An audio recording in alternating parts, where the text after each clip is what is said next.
Добар ден, почитувани, предстои најновата телма амбуланта. Јадеж, печење, густ бел вагинален исцедок. Габичните инфекции, особено оние предизвикани од кандида, се меѓу најчестите гинеколошки проблеми кај жените. Зато овие симптоми стојат бројни фактори, како антибиотска терапија, стрес, хормонални промени, исхрана богата со шеќери, па дури и претерана интимна хигиена.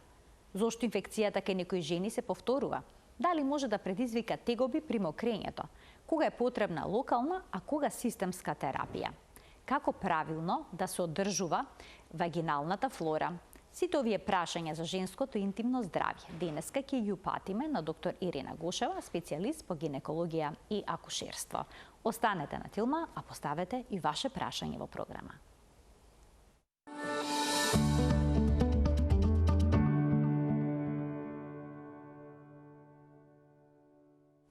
За вагиналните инфекции со кандида во денешната Тилма амбуланта зборуваме со доктор Ирина Гошева, специјалист по гинекологија и акушерство во Биотек поликлиника.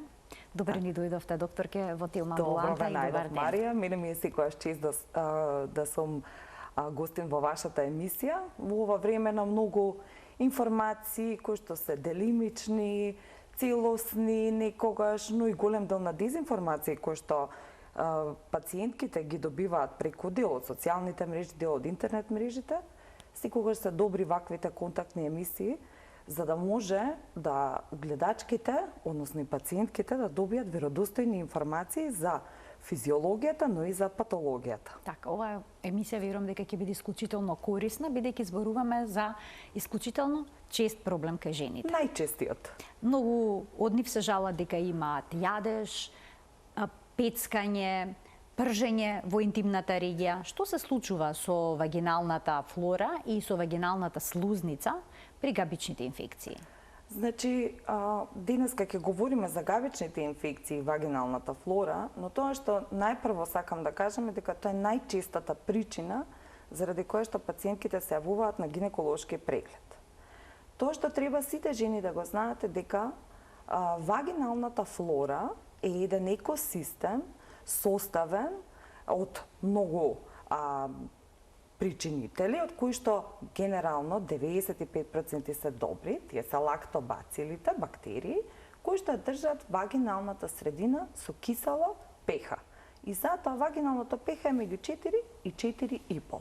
Тоа е нормално. Што е исто нормално што треба да знаат сите гледачки е дека вагинален исцедок е нормална појава од 1 до 4 мл на ден.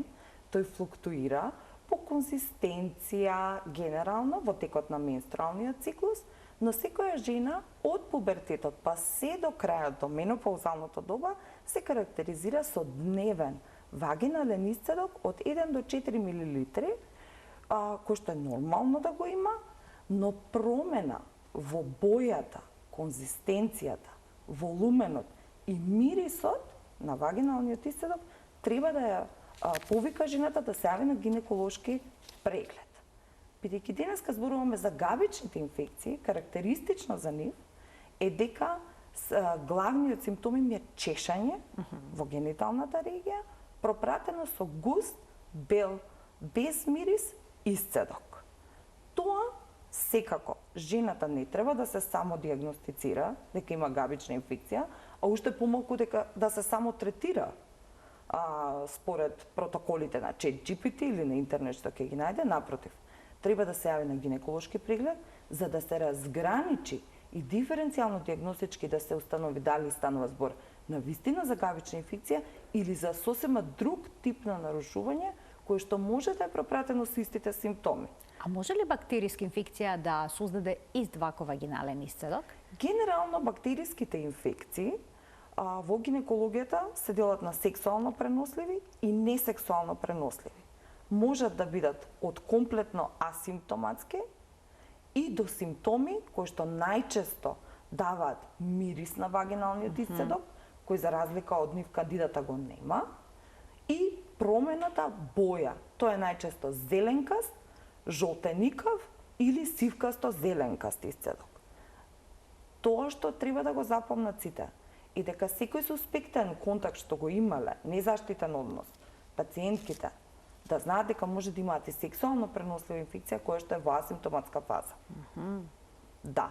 Генерално, тие што одат со побурните симптоми како што е кандидата, со иритација, чешање, црвенило, е не сексуално пренослива болест, која што се јавува во одредени состојби кај жената.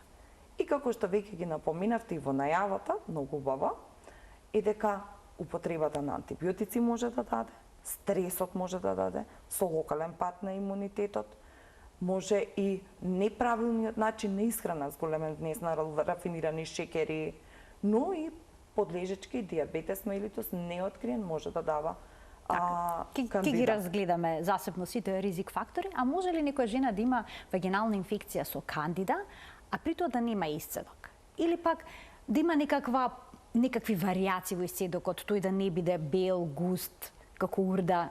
Така. Кај 20 до 30% од женската популација имаат кандида која што е асимптоматска и за која не е потребен третман. Зошто го кажувам? Бидејќи кај нив помалку од 5% се наоѓа кандидата како колонизатор. И таа не прави инфекција. Значи дел од нормалната флора. Тоа е како дел од нормалната флора. Сожител на нашето тело. Так.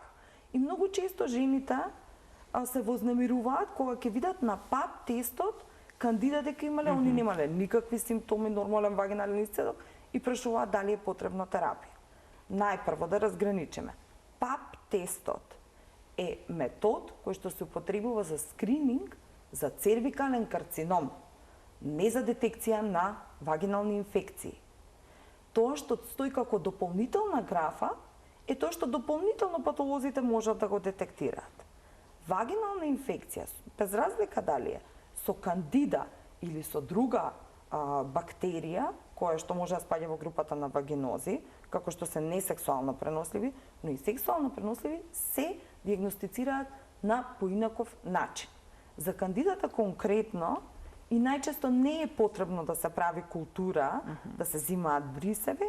При обичен преглед можете да процените? При обичен преглед, клинички се проценува дали станува збор за кандида.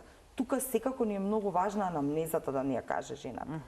Значи, доколку скорошно имала употреба на антибиотици, за кои таа ќе ја напоменеме, употребата, доколку имала била на стината, доколку падна имунитетот, тогаш се сомневаме. Но доколку ни даде податок дека има промена на сексуален партнер и овие симптоми, тогаш потребно е да направиме микробиолошки испитувања за да детектираме дали станува збор за сексуално пренослива инфекција во која клинички можеби во моментот доминираат знаците и на кандида.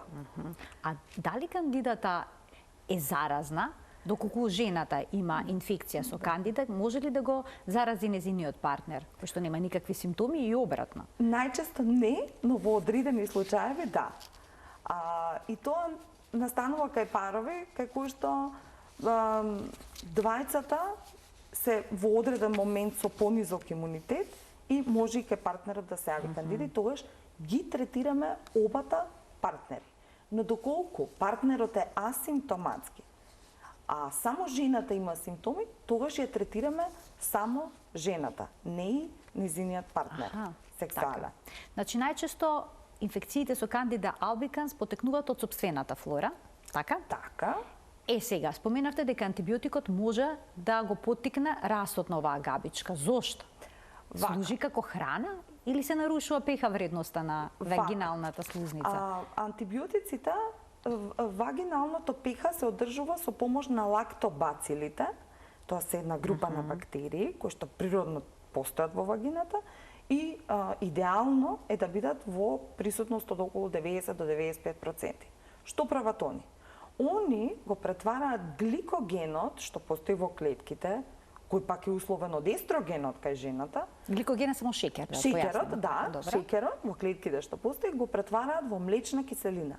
И така се одржува киселото од pH на вагината од 4 до 4,5. Што се случува при антибиотска употреба? Ние кога пиеме системски антибиотик, без разлика за која и да е друга причина, тој делува на сите делови во нашето тело, вклучително и лактобацилите во вагиналната флора, кога нивниот број ќе се намали, тогаш нема да се создава толку млечна киселина од шеќерот. Добро. И автоматски пехато на вагината нема да биде кисело. Ќе биде побазно, а побазно пеха е, да кажеме, подлога за развој на други генерално бактериски инфекции.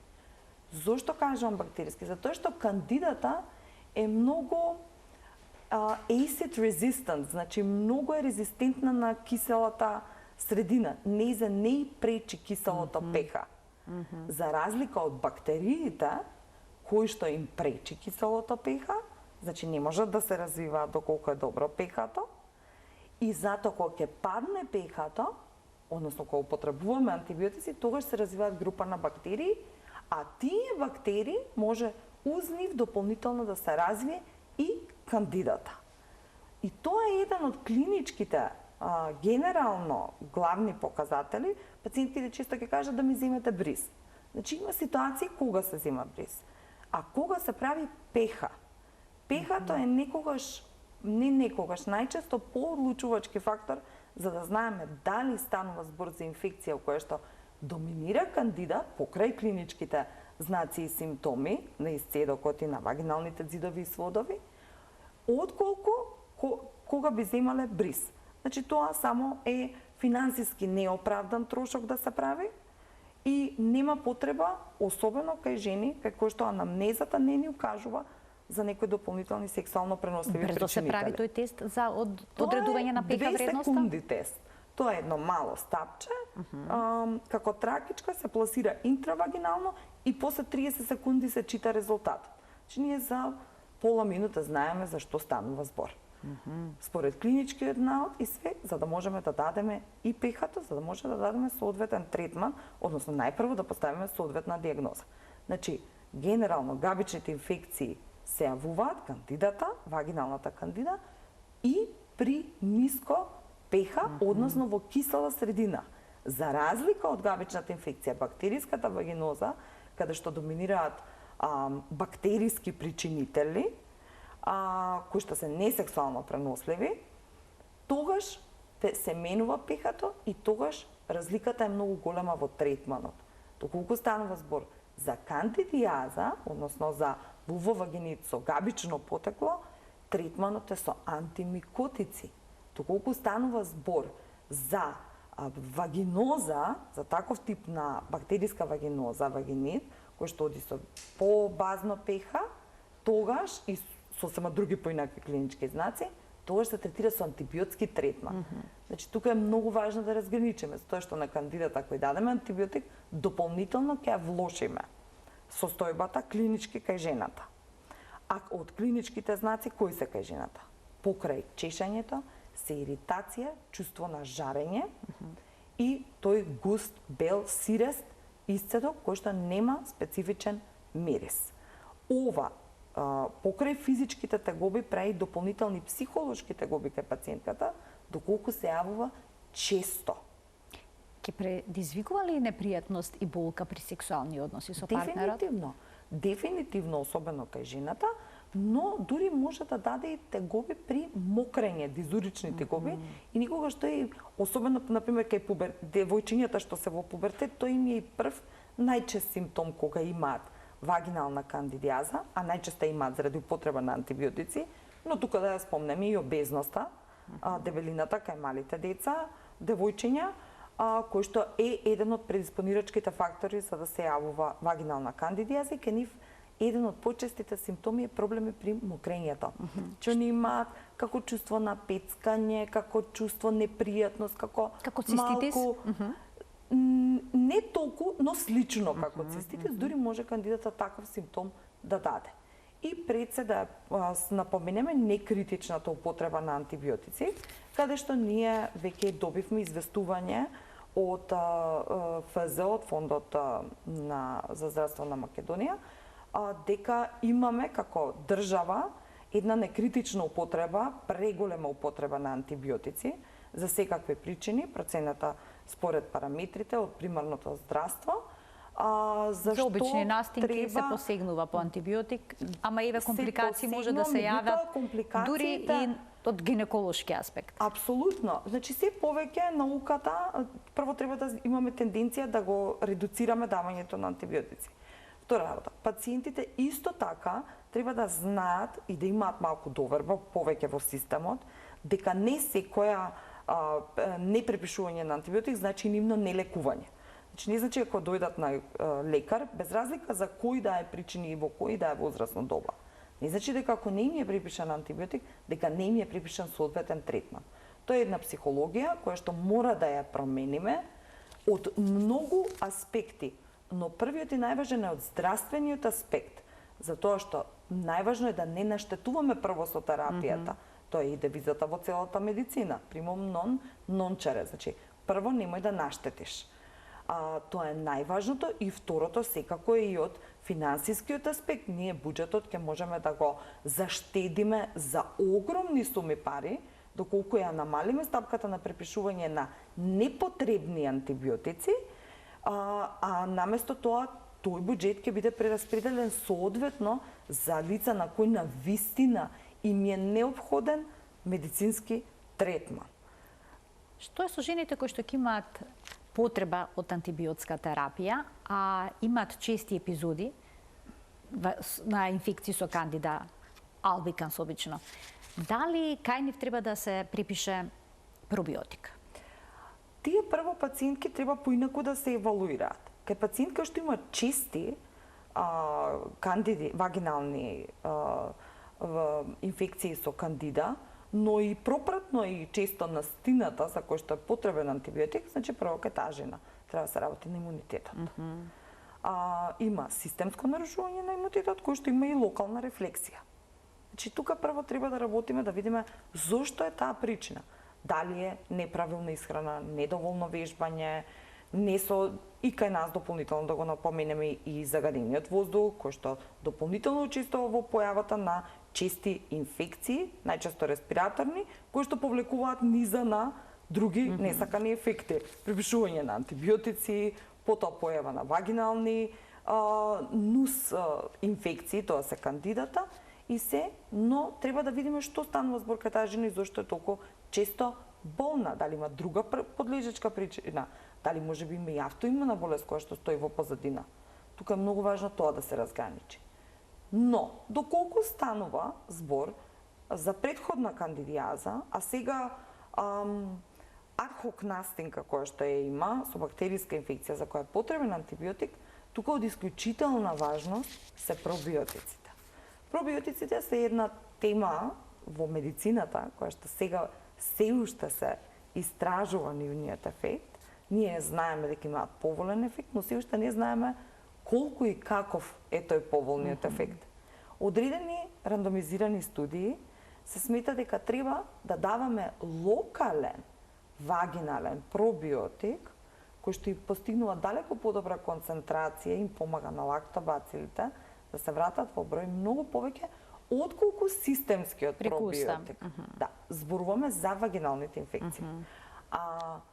И тоа да биде во време трајање од 2 до 4 недели. Ограничено. Ограничено. Што значи тоа? Тоа не значи дека жената може да си користи пробиотици превентивно. Не. Превентивно се однесуваме здраво кон своето тело. Тоа е со здрава исхрана, малку стрес, односно минимум сведен, вежбање, здрав сон, и тоа се тие превентивни чекори. Превентивно користење на пробиотици не е докажано во литературата и дури ние не знаеме како влие на севкупната вагинална флора. Но дефинитивно во ситуации каде што жената имала претходна епизода на вагинална инфекција со кандида и потоа мора повторно да прима системски антибиотик заради други причини, тука пробиотиците локални можеби ни се game changer-от. Дали жените што јадат многу благо имаат почесто проблеми со вагинална инфекција со кандида? Да. Да, кандидата е габа која што не за практично шеќерот и одговара како средина за да расте. Затоа и во кај жените кои што многу конзумираат благо и шеќер, они дополнително се и обезни. Обезноста пак води до една друга состојба со хормоните. Тоа се создава повеќе естроген отколку што е потребно. Повеќе естроген влијае на гликогенот, пак ќе се вратиме на почетокот, во вагиналната слузница, која што е многу набујана кога е хиперестрогенизирана, и тоа дава дополнителен шеќерен субстрат за кандидата да може да расте.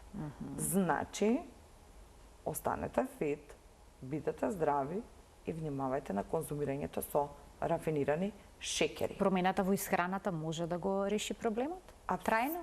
Доколку е поврзан? Да.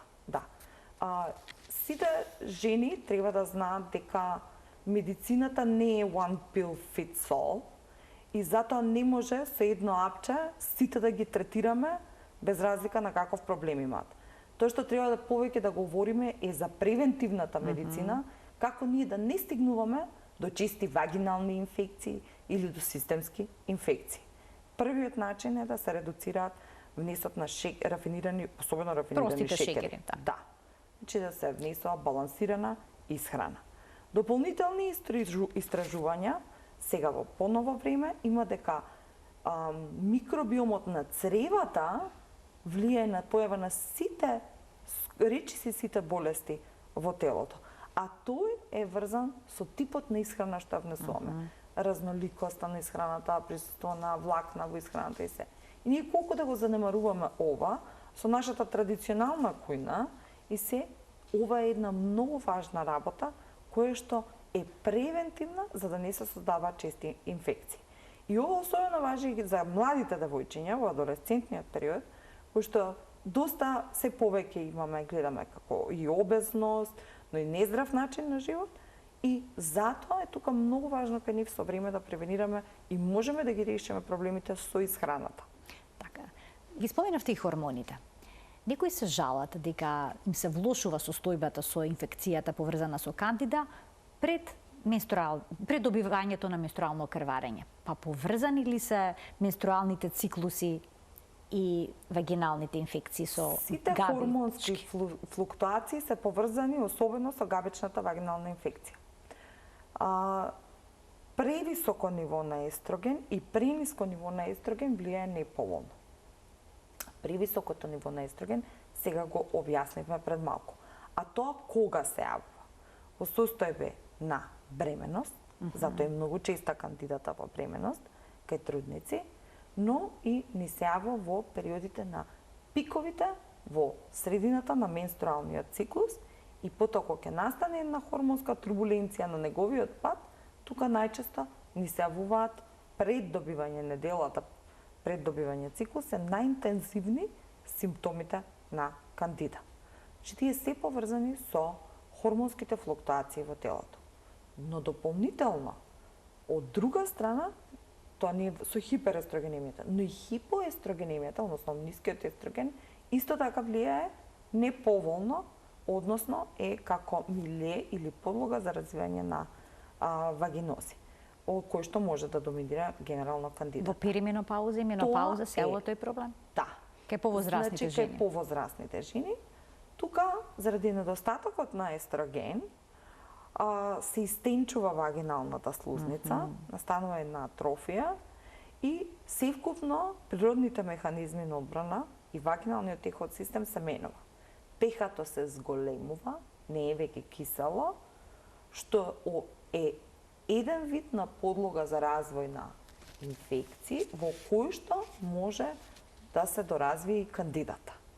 Тука е многу важно да се разграничи дали навистина станува збор за вагинит или инфекција на вагината со причинител кандида или некој од групата на бактерии од бактериската вагиноза, или станува збор за сосема друг ентитет, како што е атрофичниот вагинит, кој што може да оди со исти симптоми како жената да има инфекција. Објаснете само накратко што е атрофичен. Истенчување на слузницата и од што истенчена вагиналната слузница, таа е многу кревка и е многу се исушува и практично прави како симптоми на иритација кај жената. И тие знаат да се толку проминентни што може да имитираат практично вагинална инфекција. Затоа тука е многу важно да се разграничи за што станува збор. Од друга страна, многу автоимуни болести во гениталната регија може да се појават со исти симптоми. Многу од автоимуните болести одат со вагинално, со вулварно чешање. Значи чешање во гениталната регија. Многу често жените ќе речат, јас мислам дека имам кандида, не можам да ја излечам, дури мислат дека имаат некакви паразити, пијат секаква терапија, но кога правилно ќе се постави диагнозата, може да станува збори за автоимуна болест, како што се вулварната дистрофија, лихените на вулвата, кои што одат со исти симптоми како да има вагинална кандида жената, но различен е клиничкиот наод и затоа треба да се јават на гинеколог за преглед и да не се само диагностицираат, а уште помалку само третираат. Ќе ги вклучиме и гледачите, почитувани од тој момент емисијата е контактна, можете да поставите прашање кое што е поврзано со темата на која што говориме. Докторке, а што е со употребата на влошки или пак на тампони? Дали тие можат исто така да бидат тригер фактор за појава на габична инфекција со кандида? Да. Ултраабсорбирачките материјали, пошто сега имаме различни типови на тампони на влошки, прават една средина која што е практично поволна за ја задржуваат влагата и топлината и заради тоа прават една средина која што е подложна за раст на кандидата. Често говориме и јавно за правилното одржување на менструалната хигиена. Што значи тоа? Еве и сега напелки упатиме кон младите. Значи, влошките, кои што може да се различни знаците, по абсорбирачка моќ, со крилца, без крилца, по слоевитост, да се користат влошки, да се менуваат на 4 часа, тампоните да не се во регуларна употреба, доколку се да се менуваат на исто 4 часа. И уште еден важен податок е дека тампоните треба да се користат кога има обилно вагинално крварење. Не кога е оскудно со 2-3 капки. Кога е оскудно крварењето, а жената става вагинален тампон, тогаш најмногу го зголемува ризикот за инфекција. Затоа, соодветна употреба на хигиенски препарати, влошки за одржување на менструалната хигиена, нивно менување на секој 4 часа е најсоодветен пристап за да се намали ризикот за вулвовагинални инфекции. А што е со повозрастните жени кои што имаат проблем со уринарна инконтиненција, односно со подмочување, со неволно испуштање урина? Тие често носат дневни влошки постојано. Може ли тоа да доведе исто така до некаков проблем со вагинални инфекции? Да, може да доведе. Тие прават и дерматити на кожата и се. Прво жените што имаат неволево испуштање на урина, без разлика дали е тоа прикивање, кашлање или е при миење раце, дали може да го сопре или не може да го сопрат млазот, треба да се јават на урогинеколог. Тоа е првата работа. Значи, да не живеат со тој проблем, да не живеат со тој проблем. Да го решат. Тој проблем се решава. Има два типа на инконтиненција, има неколку методи на решавање во зависност од каков тип на инконтиненција е возраста на жената, незиниот севкупен здравствен статус, но и гинеколошкиот наод. Некогаш може би е потребно оперативно да се решава, а некогаш е само со таблетки. Значи, тоа е првата работа, да се пристапи кон решавање на проблемот. Доколку проблемот не може да се реши од многу други причини, например, жената е во потешка севкупна здравствена состојба, па се одложува оперативниот третман, или има неволево испуштање на урина кое што не може да се контролира со таблетки, во тој случај ги советуваме жените на соодветна хигиена, на одржување по однос на инконтиненцијата. Тоа повторно што значи? Затоа што носењето долго време на ултраабсорбирачки материјали, без разлика од кои димензии се, прават влажна средина и топла средина која што е подлога за развој на кандидата, но и на други дерматити на кожата кои што може да се јават. Значи, нивната често менување влијае на доброто одржување на хигиена и употребата на генерално, јас кога ме прашат како да одржуваме, со што да се измиваме. Тоа е многу добро прашање, бидејќи претераната хигиена исто така води кон кандида, инфекција вагинална со кандида. Да, затоа што така одредени гелови кои што содржат многу различни состојки може да ја променат пехато, кое што понатаму ќе влијае на создавање на инфекција. Сапуни, парфимирани средства за хигиена и слично, тоа треба да се избегнува? Се тоа треба да се избегнува. Има одредени продукти за интимна нега за кои што секоја жена може да се консултира со својот гинеколог, дали се тие соодветни за таа пациентка, затоа што во одредени случаеви, повторно пак, може да се случи и реакција, како алергиска реакција на одредени продукти за хигиенски за вагинална употреба,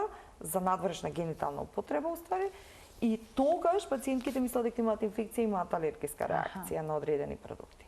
Се што може да промени природната флора, треба да ја редуцираме таа употреба. Така. Имаме гледачи на линија, ќе ги вклучиме во програма. Добар ден за првиот од нив. Ало? Добар ден, во програма сте. Ало? Добар ден. Јас сум на телефон. Да, вие сте во програма. Повелете. Ве молам, поздрав до емисијата и имам неколку прашања. Повелете. Оперирана сум, па негде, имам 71 година, оперирана сум 97 година, отстранет еден јајник, ресекција на друг јајник, миом на материца, материцата ми е оставена. После тоа, после неполни мислам уште една година имав циклус и после тоа ми се јавува од време на време исцедок. Порано на 3 месеци, па на 2 и во последниве години често. На пап тестот и кератоза ми има покажувано, значи атрофија има и пред 3 години, после еден месец после прегледот за пап тестот и прегледот вагинален, мислам на материцата, добив крварење. Меѓутоа ендометриумот ми е само 1,6 мм танок. Од киретажата не добив никаков резултат патофизиолошки и понатаму и седокот продолжува. Пред половина година ми открија дека имаме Ешерихија коли. Прашањето ми е, дали може ова Ешерихија коли да ја има само во материцата, вагинално и женските проблеми, а во мокрацата да нема? И второ прашање ми е, дали ова крварење може да се јави после прегледот? Затоа што гинекологот веќе не ми препорачува киретажи. Така, добро, ви благодарам за вклучувањето во програма. Што можете да советувате во овој случај? Комплексен.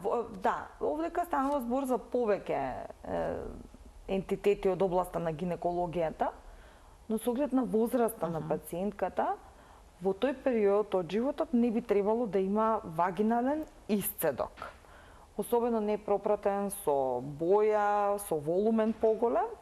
Тоа значи дека тука би било најидеално да се направат микробиолошки брисеви. Претпоставувам веќе како што по целиот тек на објаснувањето на пациентката на анамнезата, дека имало детектирана Ешерихија коли во вагиналната флора. И таа треба да се лекува соодветно. Без разлика дали е само присутна во вагината или ја има дополнително и во мочните канали или во уринарниот тракт.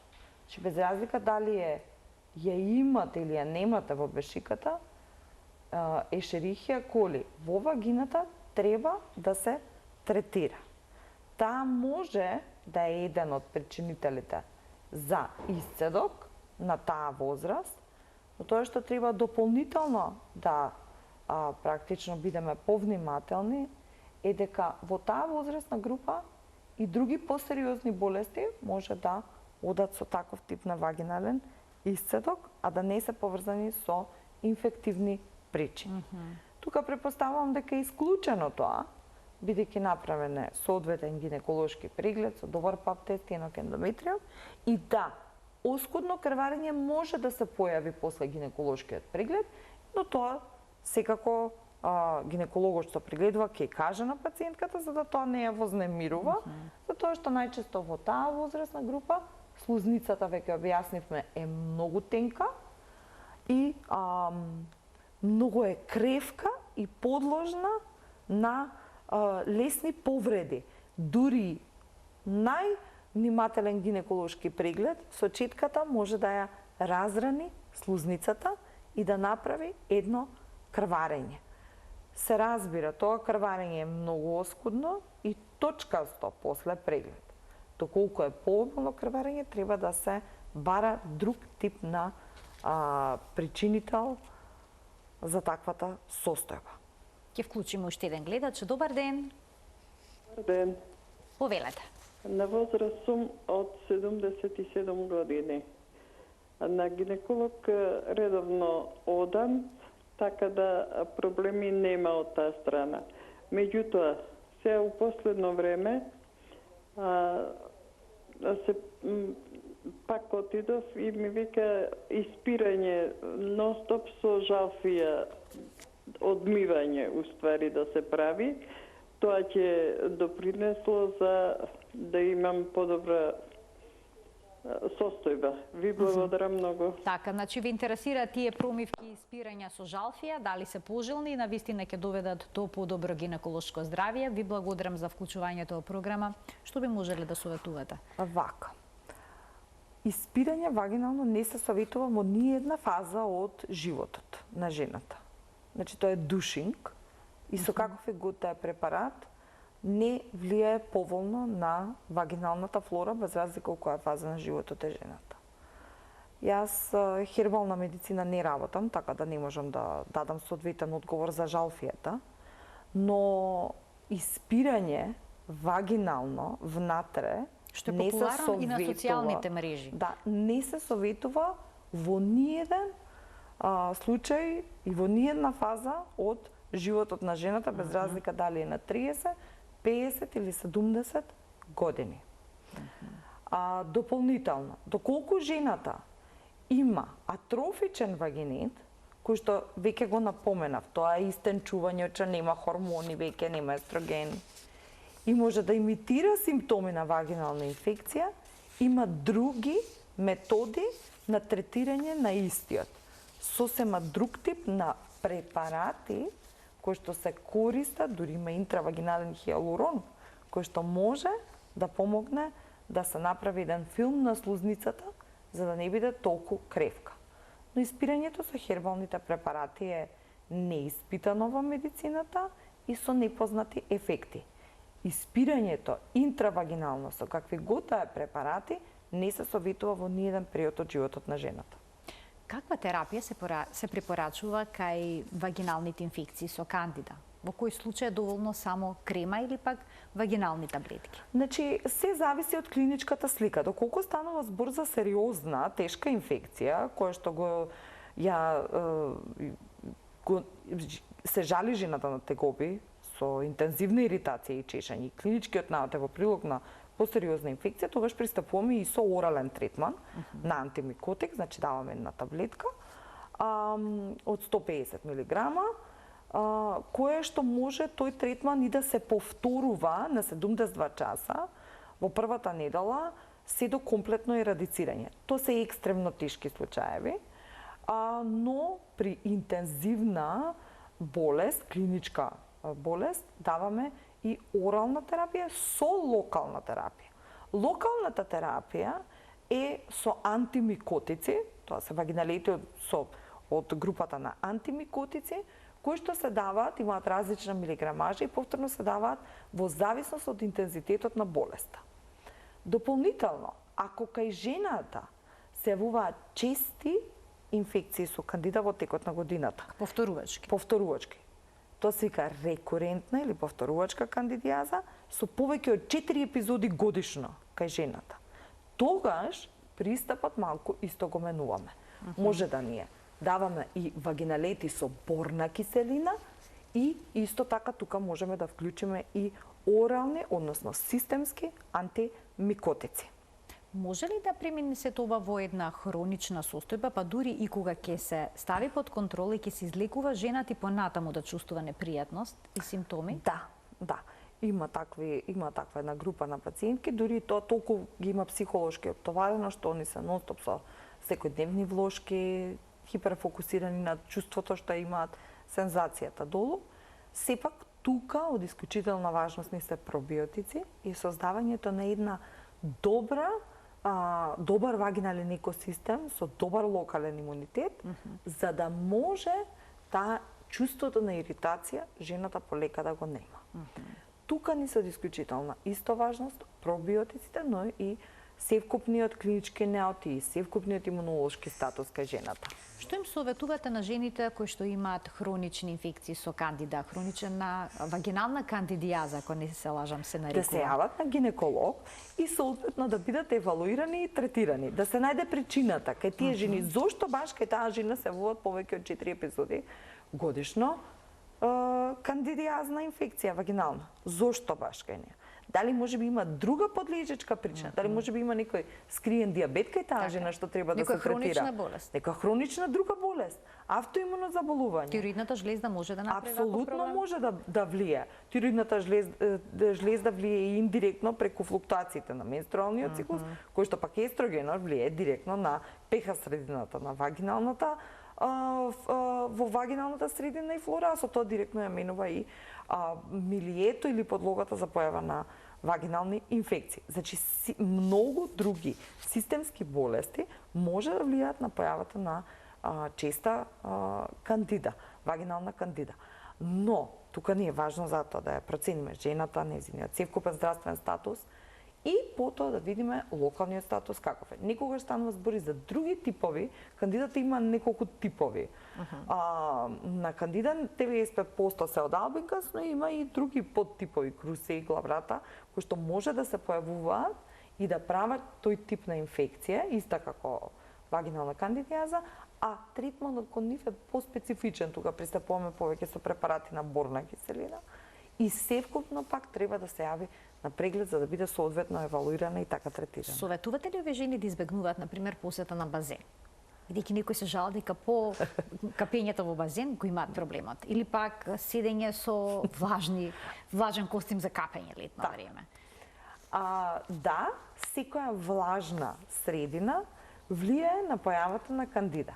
Но ајде вака и ова да го разјасниме, оваа тема, значи не сите вагинални болести се од базен.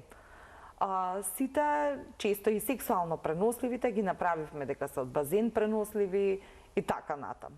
Значи, кандидата, за среќа, не е во групата на сексуално преносливи, да, се јавува кај одреден тип на жени, особено оние што не ги менуваат купаките после бањање, односно задржуваат една средина на подолготрајна, влажна и темна средина која што е подлога за развој на кандидата. Че ако се капете во базен, пливате 1 сат, тоа е супер за вашето здравје, откако ќе излезете не седите уште пола сат со мокри купаче. Многу едноставно. Облеката после тоа да се истушира телото и да се облечат памучни, значи памучна долна облека. Памучна долна облека, тоа сите ние гинеколозите го инсистираме, за да се превенираат ваков тип на инфекции. А од другата страна, да ги напоменеме сексуално преносливите инфекции, кои што често нели сите пациентки мислат дека од базен се фаќаат, не се фаќаат. Тие затоа и се викаат категорија и група на сексуално преносливи, значи се по сексуален контакт, незаштитен и можат да бидат, да повториме, асимптоматски комплетно, но и симптоматски кои што може да мимицираат симптоми како што се на кандидата и на вагинозата. Доктор, ќе ви благодарам многу што бевте наша гостинка денеска во Телма амбуланта и што ја отворивме оваа исклучително важна тема за женското гинеколошко здравје. Благодарам на поканата.